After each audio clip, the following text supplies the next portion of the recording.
Якутская полиция подвела итоги ушедшего года. Сегодня состоялось расширенное заседание коллегии МВД по Якутии. В ней приняли участие руководитель ведомства Владимир Прокопенко, глава республики Егор Борисов, а также представители районных отделов полиции.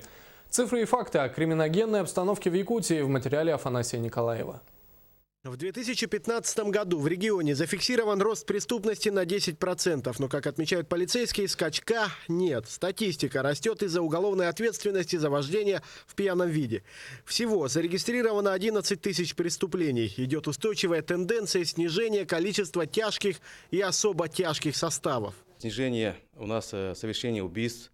Если сравнительно, в 2000 году у нас в республике зарегистрировалось 300 убийств. В 2000 году. В 2011 150 убийств. За прошлый год было 113.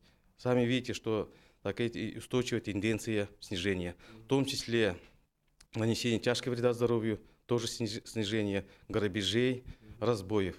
Якутская полиция в прошлом году пережила серьезные сокращения. Под них попали в аппарате МВД 150 сотрудников, почти 400 во вневедомственной охране. Но, как отметил министр, проведенная оптимизация не отразилась на качестве работы ведомства, как в Якутске, так и в районах. Оптимизация в работе, она предусматривает не только Министерство дел, но по всем структурам.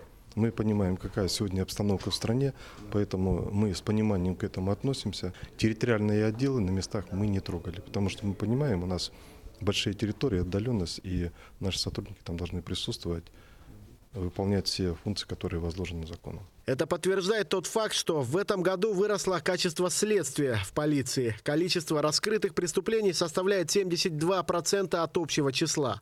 Это одна из самых высоких, выше, чем общероссийский показатель, и выше, чем по Дальневосточному федеральному округу. По раскрываемости и практически по всем позициям наше министерство по ДХВО занимает первое место.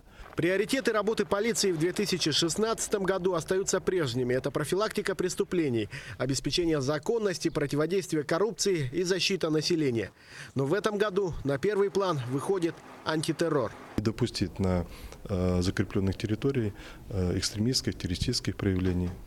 Ну, здесь мы работаем со всеми правоохранительными органами республики, и на сегодняшний день у нас дестабилизации обстановки не допущена. Афанасий Николаев, Иван Семенов, НВК «Саха», Якутск.